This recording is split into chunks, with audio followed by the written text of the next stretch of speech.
Hello, in today's video we're going to be opening some Magic the Gathering booster packs, and I'm really excited for this one because it's a real you got peanut butter in my chocolate, you got chocolate in my peanut butter situation. Why is that? Well, these are Dungeons & Dragons related Magic the Gathering cards. It probably shouldn't be a surprise, and for the few of you that know me personally, I love Dungeons & Dragons, and I guess at this point in time, a lot of people do, but I really do. I've got accessory spellbook cards. I've got some potions here, some potion die. I've got minis right here, a monk and a cleric. Here's this weird beholder sculpture thing that someone made, and this was purchased in a parking lot. Of course, whoa, beholder books, plenty of books, and there's plenty on a shelf behind me there. And just other weird little odds and ends. A friend of mine gave me as a gift this little quest pack that has items and stuff from the artist pamwishbo.com. Very cool, you can check it out. Maybe we'll take a look at these a little bit later. And of course, lots and lots and lots of dice. So a very good friend of mine got me these as a gift specifically to open on the channel. It's been a little while. You may have seen these teased on my Instagram or on my TikTok. I can't remember where I posted these. You know, I always try to like tease little bits and pieces of what might be coming up in the future on the socials there. But I'm very excited for these ones right here. They're both D&D related. This one here is from the set Adventures in the Forgotten Realms. This one here is from the Commander Legend Battle for Baldur's Gate set. Best part about this is both of these are collector boosters. For those of you who are unfamiliar, the collector boosters are, as the name implies, a little bit more targeted toward the quote-unquote collector. So they're going to have more chances of rares, mythic rares, foil cards, full art, showcase, borderless cards, and just overall really, you know, the pretty cards and that type of stuff, the ones that they think collectors might be after. For me, as I've mentioned before, I just really like cards that look really nice in particular, even if they don't turn out to be that valuable in terms of dollars. That being said, sometimes the cooler looking cards tend to be a little bit more valuable in terms of monetary value as well. So that could be a win-win. So before we get started and rip these open, if you haven't done so already and you'd be so kind, please go ahead and hit that like button. Don't forget to subscribe so you can be in the loop of when new videos come out, and let me know in the comments down below if you have pulled anything really cool out of either of these sets. What do you think of them? Curious to see your thoughts on that, of course. So the first real big question is going to be, well, which one do we open first? And I think it's only appropriate. Let's let the dice do the deciding for us. So we'll just kind of clear out a little space here, and let's call it 1 through 10 is going to be the Adventures in the Forgotten Realms, and 11 through 20 is going to be the Battle for Baldur's Gate. Alright, Beholder gave us a little bit of an assist there, but that is a 4. So we're going, look at that Beholder being a little bit biased there. We're going to open up the Dungeons & Dragons Adventures in the Forgotten Realms Collector Booster. Now before I rip it open, just a couple of disclaimers. I am not a pro at pronunciation. Some of these fantasy names, especially like in Magic the Gathering and D&D, boy howdy, they get a little bit wild, so bear with me. I'll do my best to go ahead and pronounce things. Additionally, typically when I open up packs, I tend to take my time with it a little bit more. I know a lot of times people are very excited and kind of go through the cards really quick and stuff, and that might be what you're used to, but I like to try to wander through the cards. So I'm just going to go ahead and open up the pack. We'll kind of see what we pull, and then I like to circle back around and read through the card themselves with the costs, abilities, all that type of stuff, and even the flavor text if it's got flavor text. Don't worry, I will put timestamps in the description as well, so you can go ahead and skip ahead if you're not interested in a particular part. So let's go ahead and get ripping.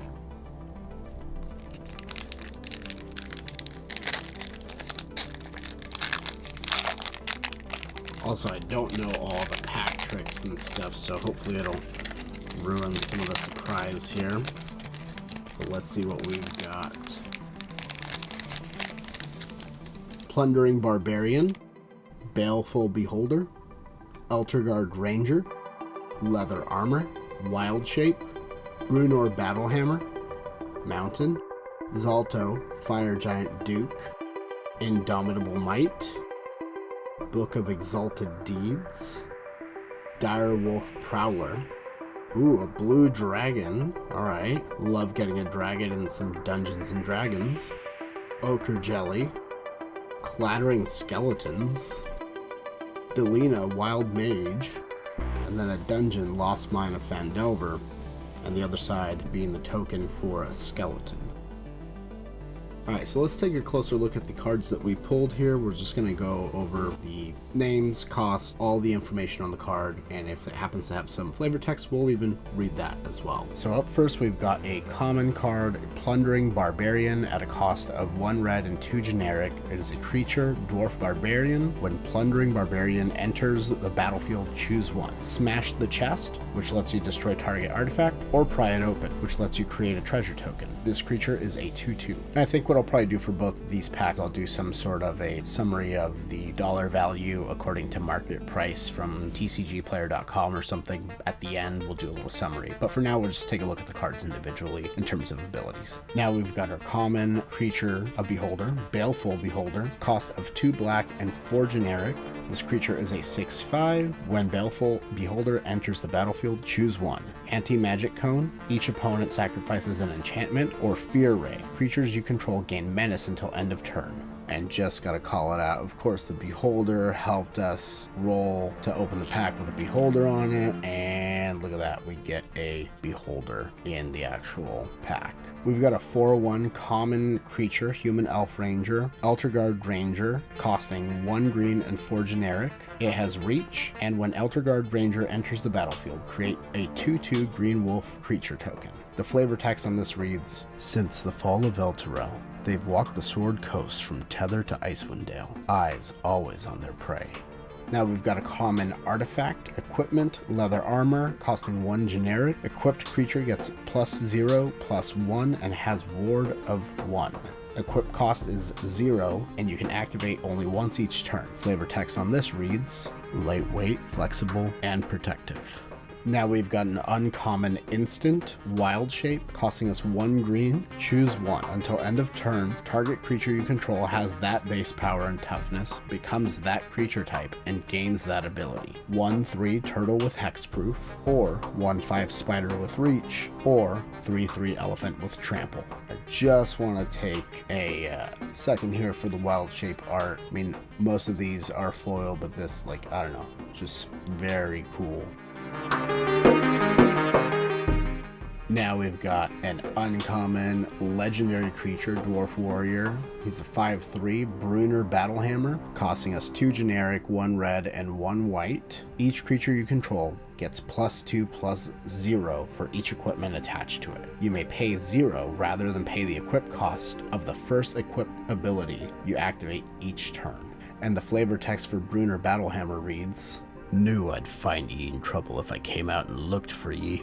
And just some very epic artwork here, of course.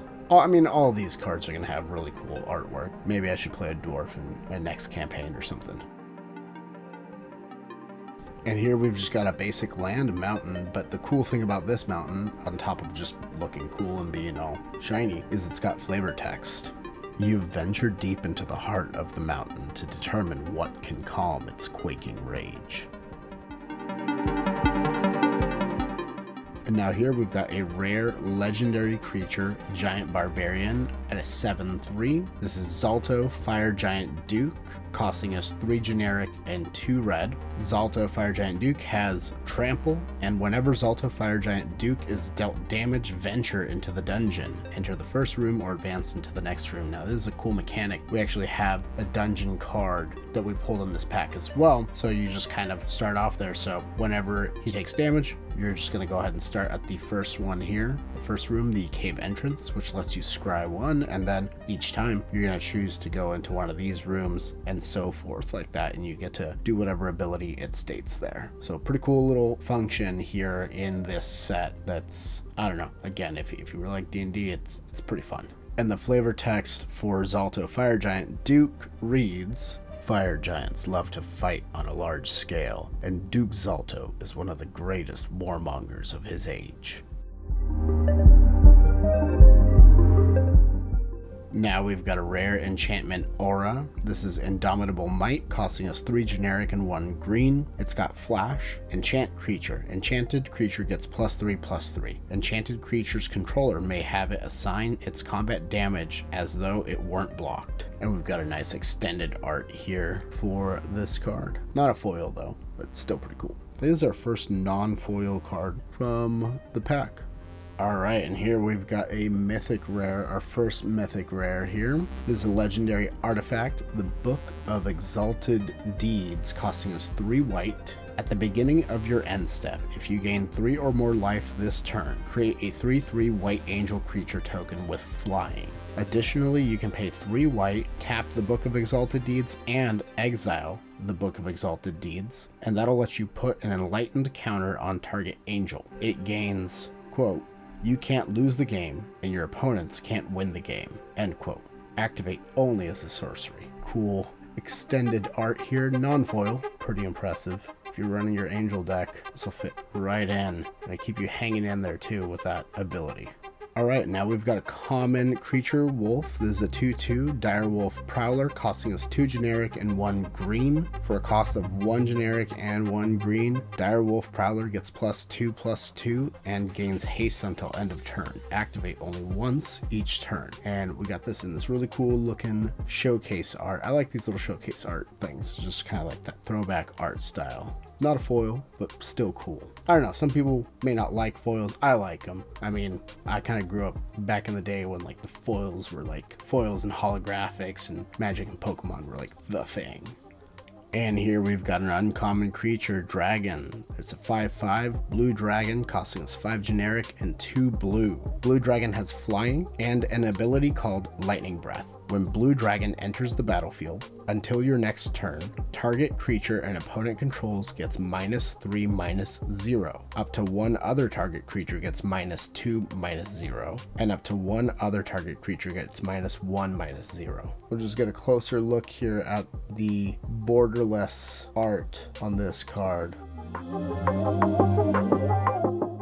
Alright, now we've got a rare creature, an Ooze. This is a 0/0. It's called Ochre Jelly, or maybe Okra Jelly?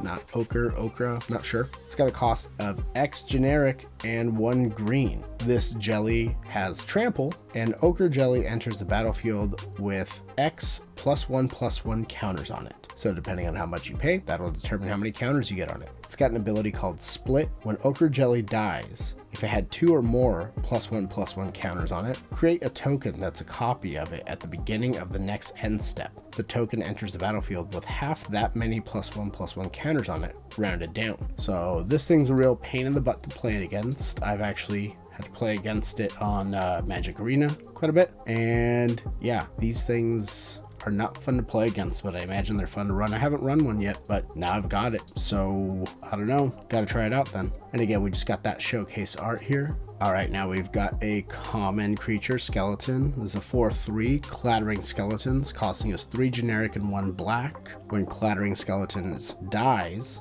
venture into the dungeon. So again, we're using our dungeon card here. And this is a showcase art and also a foil. So this one's kind of cool. I don't know if the foil really picks up that dark purple. Love it. It just looks like you'd see some sort of artistic rendering like this just nailed up in a tavern as a warning or a quest for you to go get some riches as you vanquish them. Now we've got a rare legendary creature, Elf Shaman. It is a 3/2 Delina Wild Mage, costing us 3 generic and 1 red. Whenever Delina Wild Mage attacks, choose target creature you control, then roll a d20. Love it, we get to roll dice. If you roll 1 through 14, create a tapped and attacking token that's a copy of that creature, except it's not legendary and has, quote, exile this creature at end of combat, end quote. If you roll a 15 through 20, create one of those tokens. Roll again.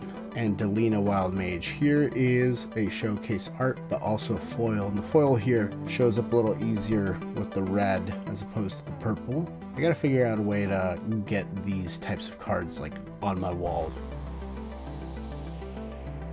And then finally we have our dungeon card here, Lost Mine of Phandelver. It's got a few rooms here with abilities. Cave Entrance, scry 1. If you take the room here on the left side of the card, Goblin Lair, create a 1/1 red goblin creature token. If you take the one on the right, Mine Tunnels, create a treasure token. Following the goblin route, you could then either go to the storeroom to put a +1/+1 counter on target creature, or you can go toward the center to the dark pool. Each opponent loses 1 life and you gain 1 life. Back over on the Mine Tunnels side of things, in addition to the dark pool, you can go to Fungi Cavern. Target creature gets -4/-0 until end of your next turn. Sorry, that's until your next turn, not end of your next turn. And all rooms lead to the last room here, Temple of Dumathoin, which lets you draw a card. And a nice foil treatment here. I love all the little detail. You see the little squares there, the little tiles. What I want to know though is, where's the Shrine of the Silver Monkey? I mean, that's the question we're all asking, because it's all about the Shrine of the Silver Monkey, right? And then on the reverse side, we've got our skeleton token creature. It's a 1/1.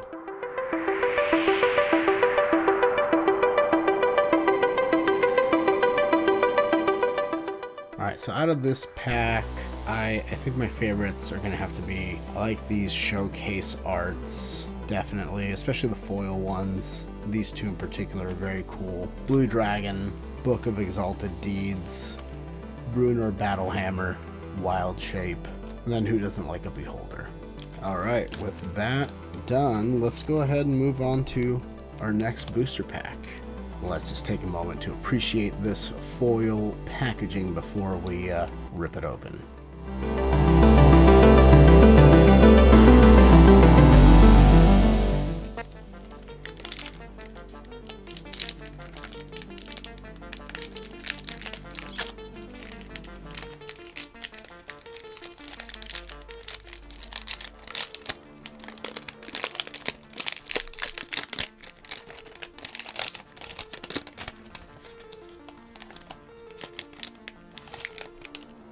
Let's see if we can get any of the ancient dragons or something like that in here. Guildsworn Prowler, Runaway Together, Reckless Barbarian, Slaughter of the Strong, Beckoning Will-O-Wisp, Plains, Fireball, Vol, Candlekeep Researcher, Lozon, Dragon's Legacy, Miracle, Lord of Bones, From the Catacombs, Baldur's Gate, Gale, Waterdeep Prodigy, Vexing Puzzle Box, Gale's Redirection, Undercity Dungeon, and then on the backside, we've got the Initiative.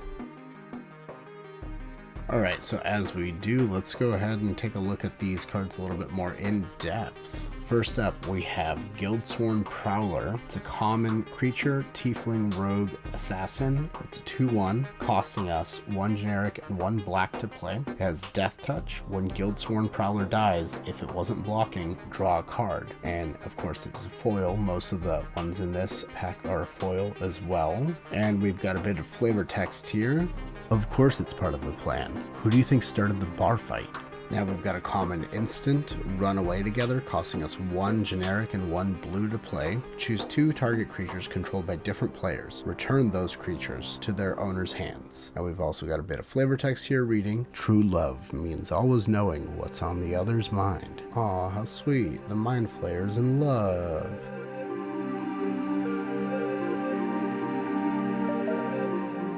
And now we've got Reckless Barbarian. They are a common creature, subtype Dragon Barbarian, costing us 1 generic and 1 red. Sacrifice Reckless Barbarian and add 2 red mana. We've got a bit of flavor text here that reads, the best defense is not even knowing what the word defense means.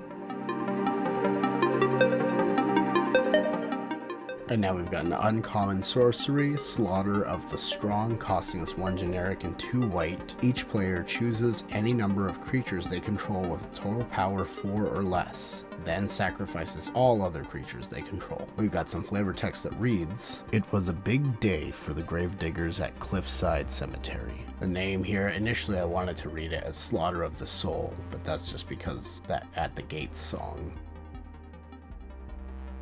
Now we've got an uncommon creature, a spirit, called Beckoning Will-O-Wisp, costing us 2 generic and 1 white. Beckoning Will-O-Wisp has flying and an ability called Lure the Unwary. At the beginning of combat on your turn, choose an opponent. Creatures attacking the last chosen player get +1/+0. And we've got some flavor text that reads, "Follow the light at your own risk." And Beckoning Will-O-Wisp is a 1/3 creature. But I mean, really, who wouldn't follow the pretty lights in the forest?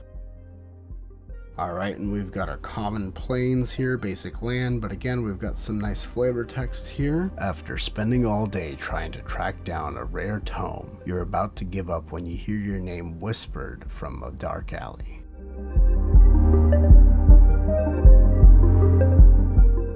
Alright, so we've got our uncommon sorcery, Fireball, X generic, 1 red. This spell costs 1 more to cast for each target beyond the first. Fireball deals X damage divided evenly, rounded down among any number of targets. We got this great showcase foil artwork here. Nice metallic red background there to highlight the charring of the bones.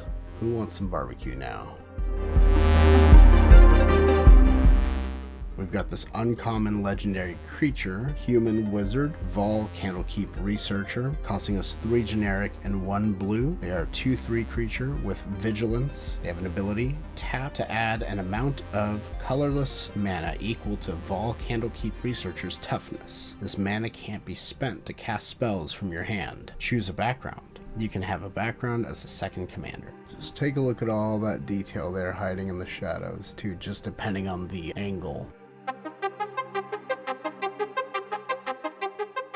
Uncommon legendary creature, Dragon Shaman. This is Lojan, Dragon's Legacy, costing us 3 generic, 1 blue, and 1 red. Lojan Dragon's Legacy has flying. Whenever you cast an adventure spell or dragon spell, Lojan Dragon's Legacy deals damage equal to that spell's mana value to any target that isn't a commander. And we've got a bit of flavor text here as well. She channels myth and memory into waves of deadly arcane force. Lojan Dragon's Legacy is a 4/2 creature. We got this nice metallic foil treatment here.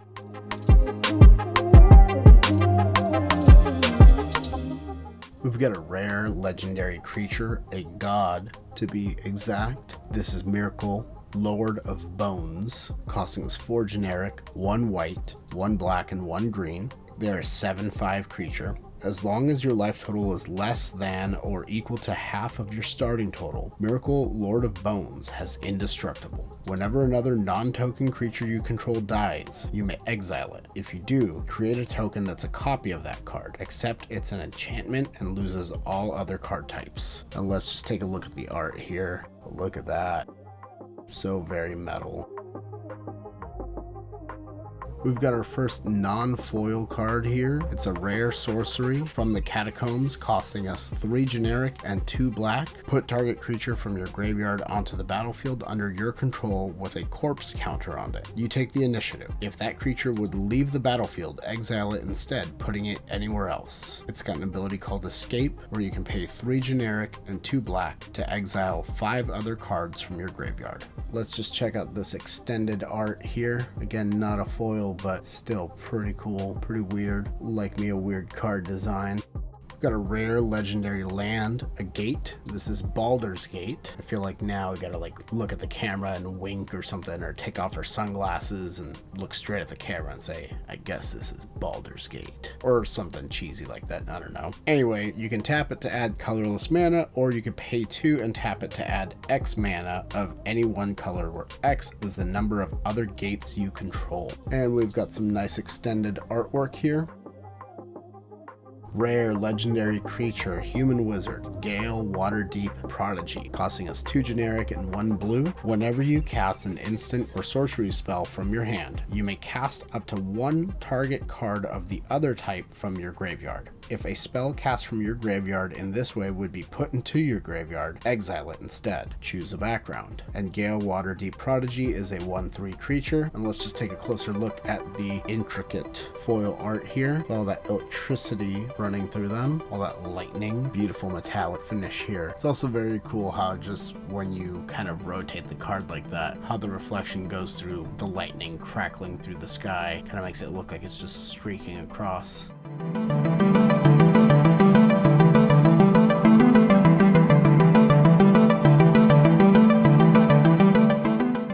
This is our first mythic rare. This is an artifact, Vexing Puzzle Box, costing us 3 generic. Whenever you roll 1 or more dice, put a number of charge counters on Vexing Puzzle Box equal to the result. Tap to add 1 mana of any color and roll a d20. Tap to remove 100 charge counters from Vexing Puzzle Box. Search your library for an artifact card. Put that card onto the battlefield and then shuffle. And this one is not a foil, but it is a borderless, intricate little spherical puzzle there. Kind of reminds me of in Silicon Valley, they have that little thing, always blue, or some sort of like Hellraiser demon puzzle, but you know, whatever floats your boat. Rare instant, Gale's Redirection, costing us 3 generic and 2 blue. Exile target spell, then roll a d20 and add that spell's mana value. If the result is 1 through 14, you may cast the exiled card for as long as it remains exiled, and you may spend mana as though it were mana of any color to cast that spell. If the result is 15 or higher, you may cast the exiled card without paying its mana cost for as long as it remains exiled. So let's get a closer look at the foil extended art.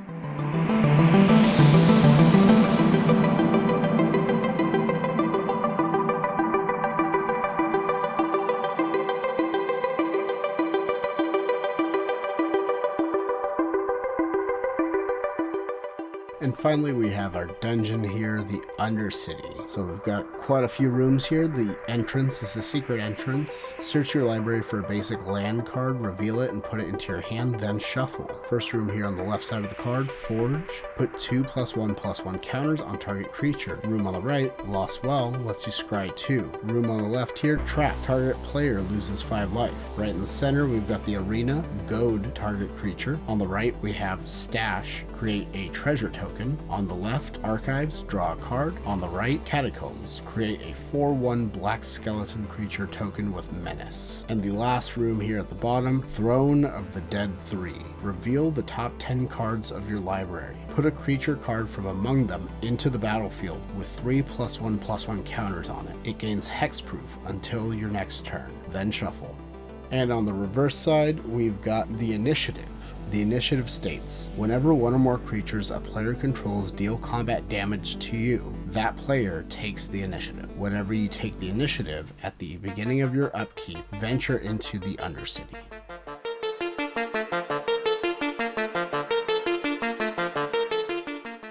And that's going to be it for the Battle for Baldur's Gate collector booster here. Let's see which ones were my favorite. Probably from this one. I think I really like the Beckoning Will-O-Wisp. I thought that one was very cool. Fireball, Lojan Dragon's Legacy, Miracle Lord of Bones, and probably, I like this Gale Waterdeep Prodigy as well. These are probably like my favorite ones out of this. Although the backside of this, the Initiative, is pretty cool. I like it. It's just got some like real gritty feeling, kind of like dark and grimy art there that I dig. But again, all of it's very cool looking. You know, if you like Dungeons and Dragons, if you like Magic the Gathering, hey, what more can you ask for? So like I said, I think I'm going to go ahead and try to total up the overall value of the packs here. So maybe I'll get something here that shows kind of what the value of each of these cards is in the order that kind of showing them here. Again, at least as of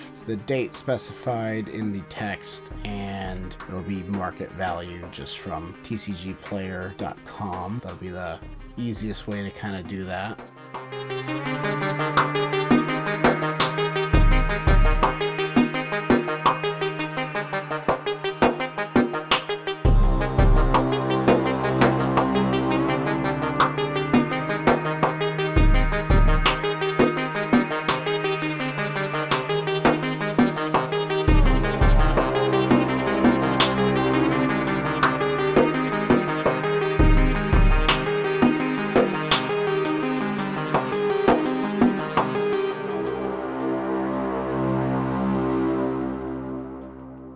and then just like a pack total,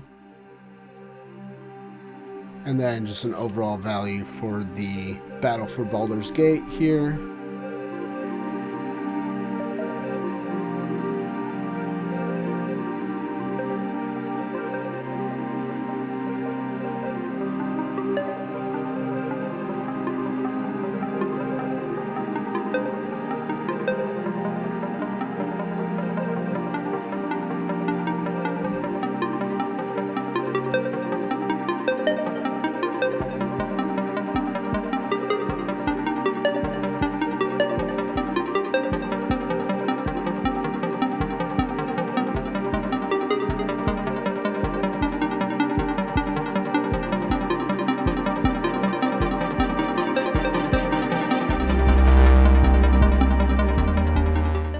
But like I always say, you know, whereas budget's important and, you know, dollars are important, it doesn't matter if you enjoy what you got. You know, if you enjoy what you got your money's worth to a certain degree there. So, you know, get packs you enjoy ripping, enjoy the cards that you got from the pack that you ripped, rip the ones you love, and love the ones you pulled.